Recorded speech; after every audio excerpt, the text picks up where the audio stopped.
말씀 창세기 23장 1절에서 11절의 말씀입니다. 창세기 23장 1절에서 11절의 말씀 우리 한 목소리로 같이 읽도록 하겠습니다. 창세기 23장 1절에서 11절입니다. 시작. 사라가 127세를 살았으니 이것이 곧 사라가 누린 햇수라. 사라가 가나안 땅 헤브론 곧 기럇 아르바에서 죽음에 아브라함이 들어가서 사라를 위하여 슬퍼하며 애통하다가 그 시신 앞에서 일어나 나가서 헷 족속에게 말하여 이르되 나는 당신들 중에 나그네요 거류하는 자이니 당신들 중에서 내게 매장할 소유지를 주어 내가 나의 죽은 자를 내 앞에서 내어다가 장사하게 하시오. 헷 족속이 아브라함에게 대답하여 이르되 내 주여 들으소서. 당신은 우리 가운데 있는 하나님이 세우신 지도자이시니 우리 묘실 중에서 좋은 것을 택하여 당신의 죽은 자를 장사하소서. 우리 중에서 자기 묘실에 당신의 죽은 자 장사함을 금할 자가 없으리이다. 아브라함이 일어나 그 땅 주민 헷 족속을 향하여 몸을 굽히고 그들에게 말하여 이르되 나로 나의 죽은 자를 내 앞에서 내어다가 장사하게 하는 일이 당신들의 뜻일진데 내 말을 듣고 나를 위하여 소알의 아들 에브론에게 구하여 그가 그의 반머리에 있는 그의 막벨라 굴을 내게 주도록 하되 충분한 대가를 받고 그 굴을 내게 주어 당신들 중에서 매장할 소유지가 되게 하기를 원하노라 하매 에브론이 헷 족속 중에 앉아 있더니 그가 헷 족속 곧 성문에 들어온 모든 자가 듣는 데서 아브라함에게 대답하여 이르되 내 주여 그리 마시고 내 말을 들으소서. 내가 그 밭을 당신에게 드리고 내 속의 굴도 내가 당신에게 드리되 내가 내 동족 앞에서 당신에게 드리오니 당신의 죽은 자를 장사하소서. 아멘. 오늘 말씀의 제목은 하나님의 사람으로 세상의 빛을 비추라 라는 제목으로 말씀을 나눕니다. 오늘 본문은 이제 지상의 무다에서 자신의 역할을 성실하게 수행한 후에 이제 때가 이르러서 이제 역사의 무대 밖으로 조용히 퇴장하는 아브라함의 아내 사라의 죽음의 이야기입니다. 그리고 장사에 대한 기록이 오늘 본문의 이야기예요. 이제 127세의 나이로 이제 역사의 무대에서 사라지게 되는 사라의 이야기입니다. 1절 2절을 다시 한번 읽어보겠습니다. 1절 2절 시작. 사라가 127세를 살았으니 이것이 곧 사라가 누린 햇수라. 사라가 가나안 땅 헤브론 곧 기럇 야르바에서 죽음에 아브라함이 돌아가서 사라를 위하여 슬퍼하며 애통하다가 자 사라가 몇 세 이제 죽습니까? 127세를 향수하고 이제 기럇 아르바에서 죽었어요.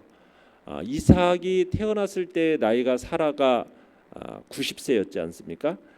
그리고 사라가 죽었을 때 이삭의 나이가 37세입니다. 37살. 그러니까 아브라함이 이삭을 바치려 했던 사건이 있은 후 약 20여 년이 지난 것으로 생각이 돼요. 그러니까 아브라함이 사라의 죽음을 애도하는 일을 이제 지금 매우 간략하게 기록을 하고 있는데 반면에 사라를 이렇게 묻을 땅을 매입하는 일에 대해서는 아주 자세하고 상세하게 오늘 본문이 기록되고 있는 것을 보게 돼요. 상식적으로 생각할 때 평생을 같이 한 아브라함의 슬픔이 더 자세하게 묘사되어야 할 것 같은데 그렇지 않고 이 이야기의 초점이 어디에 있느냐? 땅 매입 사건에 있습니다. 땅 매입 사건이. 그러니까 아브라함이 이제 돈을 지불하고 헤브론의 땅을 사는 사건. 그리고 그의 후손들이 이제 이스라엘이 이 땅에 대한 소유권을 행사할 수 있게 되었다라는 점을 강조하기 위해서 오늘 본문의 이야기가 있는 것입니다. 이 사라의 묘지가 된 이 땅을 훗날 이스라엘의 거의 모든 선조들의 묘지가 돼요. 그래서 여기에 이제 사라가 묻힌 이 막벨라 굴에 결국에는 아브라함이 묻히고 그 다음에 이삭과 리브가가 묻히고 야곱과 레아가 이곳에 묻히게 됩니다. 그래서 어떻게 보면 이 장을 계기로 해서 이 땅은 아브라함 집안의 선산이 되었다라고 우리가 볼 수가 있게 됩니다. 자, 내용 관찰 문제 1번을 보시면 아브라함은 헷족속에게 무엇을 요구합니까? 자, 3절 4절을 읽어보겠습니다. 시작. 그 시신 앞에서 일어나 나가서 헷족속에게 말하 이르되 나는 당신들 중에 나그네요 거류하는 자이니 당신들 중에서 내게 매장할 소유지를 주어 내가 나의 죽은 자를 내 앞에서 내어다가 장사하게 하시오. 자, 먼저 아브라함은 사라를 묻을 장지를 매입하고자 지금 헤브론에 거주하고 있던 헷족속 유지들을 찾아갑니다. 그리고 자신의 의사를 밝히는 거죠. 무엇을 지금 요구하고 있는 거예요? 사라를 묻을 장지를 지금 매입하고자 하는 요구를 지금 하고 있는 겁니다. 자, 이 대화 속에서 아브라함은 한없이 자신을 낮춥니다. 뭐라고 자신을 낮추고 있습니까? 4절에 보면은 나는 당신들 중에 나그네요 거류하는 자입니다. 이렇게 표현하고 있어요. 나그네 거류하는 자, 그러니까 외국인이란 얘기입니다. 외국인은 법적인 보호, 어떤 기득권 이걸 갖기가 어렵습니다. 떠돌입니다. 나그네입니다. 어떻게 보면은 그 당시 사회에서 가장 낮은 계층, 그 낮은 계층의 상징이 바로 이 표현인 거예요. 나그네 거류하는 자. 자, 그러면은 아브라함이 땅을 매매하는 데 있어서 여러 가지 핸디캡을 가질 수밖에 없습니다. 이 지역에 체류하는 어떻게 보면은 방랑자입니다. 원주민이 아니에요. 그러면 땅을 매매하는 데 있어서 지역 공동체의 허락이 없이는 어느 땅도 묘지로 사용할 수가 없습니다. 땅을 구입한다는 게 쉽지 않다는 얘기예요. 오늘날 우리나라도 마찬가지 아닙니까? 외국인이 와서 우리나라의 땅을 사겠다 하려면은 많은 제재 조건이 있는 거예요. 전통에 의하면은 땅이라는 것은 친척 외의 사람에게 파는 게 아니었습니다. 과거 고대에는. 그래서 친척이 없거나 어려운 상황에 처했을 때만 예외였어요. 이런 경우에도 땅을 살 사람을 가족으로 입양해서 혹은 동네 유지들의 어떤 적극적인 중개 역할을 해줄 때에만 가능했던 것이 땅 매매의 사건이었어요. 그리고 주인이 만약 땅을 처분해야 할 어떤 특별한 필요를 느끼지 못할 경우에는 땅을 매입하는 일이 그만큼 더 어려울 수밖에 없었다는 얘기입니다.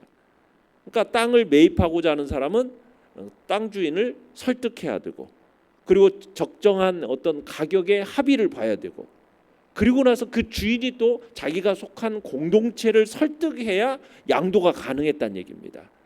그만큼 고대 근동에서 땅을 매매하는 일은 드문 일이었고 가격도 굉장히 높았고, 그리고 땅을 특별히 이 나그네 외국인이 땅을 매매한다라는 것은 그 당시에 정말 어려운 일이었다라는 얘기입니다. 자, 그런데 내용 관찰 문제 2번을 보시면 헷족속은 아브라함에게 어떻게 답하고 있습니까? 자, 5절 6절을 같이 한번 읽어보겠습니다. 시작. 헷족속이 아브라함에게 대답하여 이르되 내 주여 들으소서. 당신은 우리 가운데 있는 하나님이 세우신 지도자이시니 우리 묘실 중에서 좋은 것을 택하여 당신의 죽은 자를 장사하소서. 우리 중에서 자기 묘실에 당신의 죽은 자 장사함을 금할 자가 없으리이다. 자, 아브라함의 부탁을 받은 사람들이 그를 정중하게 대하고 있어요. 자, 아브라함은 어떻게 보면은 그 온 공동체에서 존경받는 사람이었다라는 얘기예요. 그래서 당연히 도울 뿐만 아니라 어느 땅이든지 아브라함이 원하는 그런 땅이 있다면 그 매매를 성사시켜 주겠다. 좀 이렇게 답하고 있는 겁니다. 네. 자, 이제 11절로 가보시면 헷족 속에 에브론이라는 사람이 아브라함에게 사라의 매장지를 그냥 막벨라 거저주겠다 이렇게까지 얘기를 해요. 그러니까 지금 아브라함이 이 헷사람들로부터 헷족속들로부터 지극한 존경과 호의를 받고 있었음을 보여주고 있는 겁니다. 그러니까 헷족속들이 지금 언제든지 당신이 원하는 묘시를 택하라는 거예요. 그러면 그것을 금할 사람이 없다. 지금 이렇게 얘기하고 있음을 보게 되는 겁니다. 자, 연구와 묵상 문제 3번을 보시면 헷족속이 아브라함에게 좋은 땅을 무상으로 제공하려 한 이유는 무엇입니까? 자, 거기에서 보시면은 5절에 보시면은 뭐라고 되어 있습니까? 5절 6절에 보시면 뭐라고 되어 있습니까? 헷족속 유지들이 아브라함을 뭐라고 소개하고 있어요? 당신은 우리 가운데 있는 하나님이 세우신 지도자, 이렇게 부르고 있어요. 우리 가운데 있는 하나님이 세우신 지도자. 그러니까 하나님께서 세우신 존경받는 지도자로 여겼다라는 얘기입니다. 그렇기 때문에 아브라함에게 좋은 땅을 무상으로 제공하려고 하는 거예요. 그러니까 아브라함이 이방인들에게 있어서 뭐예요?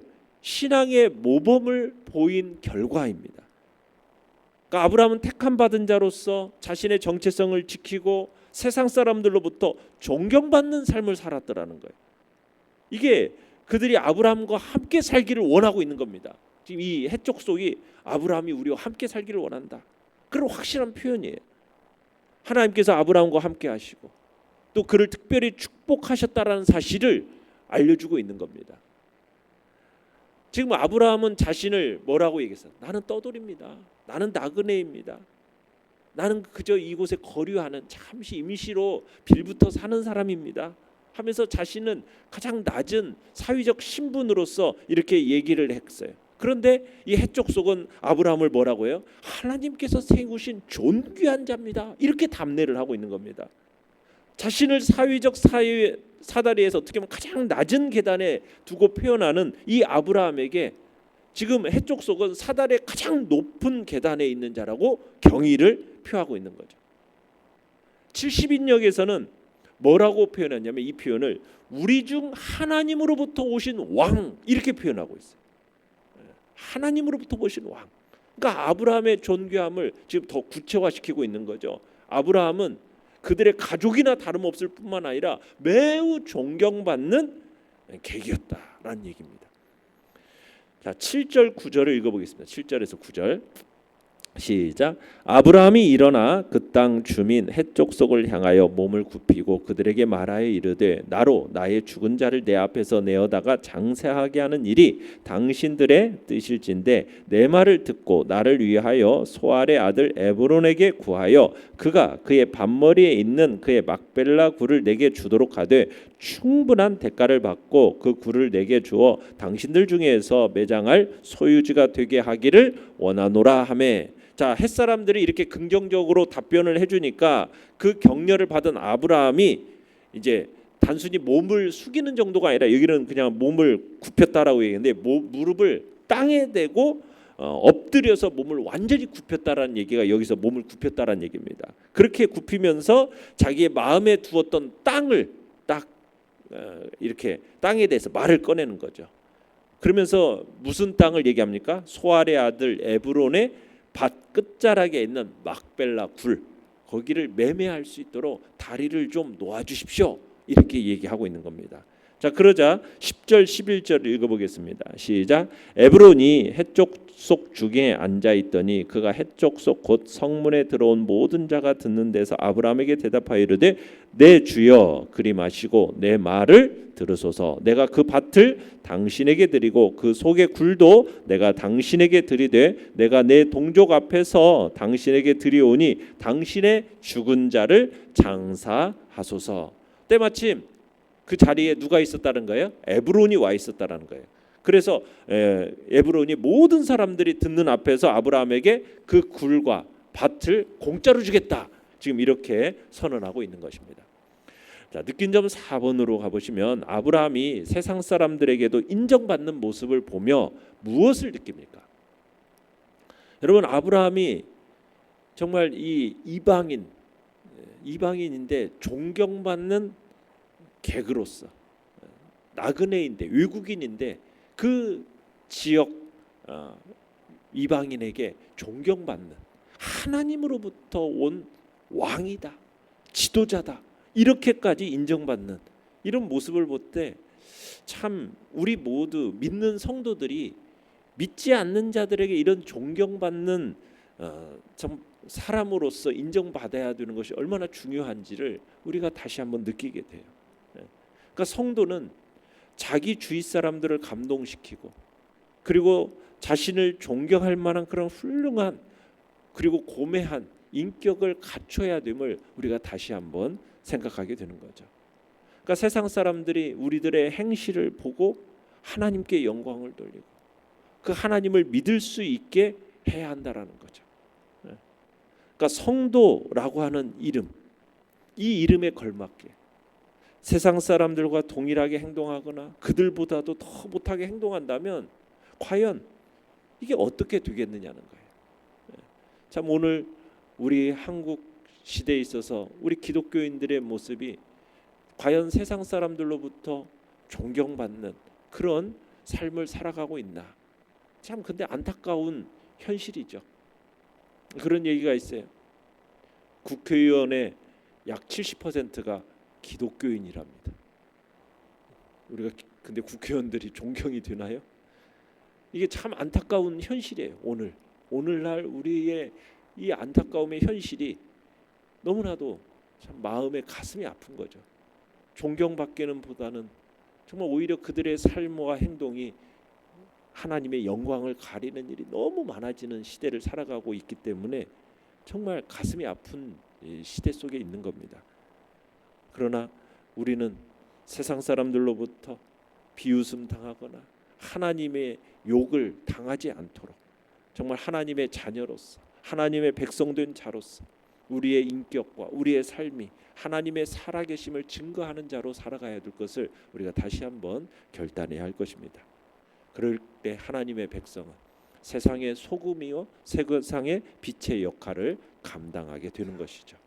하나님의 택함 받은 자답게 정말 하나님께 귀하게 쓰임 받는 복을 우리가 누리겠다. 오늘도 결단하며 나아가시기를 간절히 축원합니다. 결단과 적용 5번입니다. 내가 세상 사람들 앞에서 하나님의 자녀로서 본을 보이거나 인정받은 때는 언제입니까? 주님을 믿는 사람으로서 세상에 인정받고 빛을 드러내기 위해 오늘 무엇을 실천하겠습니까? 우리가 하나님의 백성이라는 이 정체성, 그래서 세상 사람들로부터 하나님께로부터 오신 지도자입니다. 당신은 하나님께로부터 온 왕입니다. 그런 인정이 우리 안에서 나타날 수 있도록 오늘도 나를 통해서 하나님의 영광이 드러나도록 내 삶을 살아가겠다. 주님 앞에서 다시 한번 결단하고 정말 나를 통해 정말 그들이 감동하고 또 존경할 만한 그런 우리의 삶과 인격이 될 수 있도록 주님 앞에서 우리 자신을 힘써 또 마음을 다해서 나를 연단하고 또 그렇게 삶을 살아가도록 힘쓰겠다는 결단이 오늘 우리 안에 있기를 간절히 바랍니다.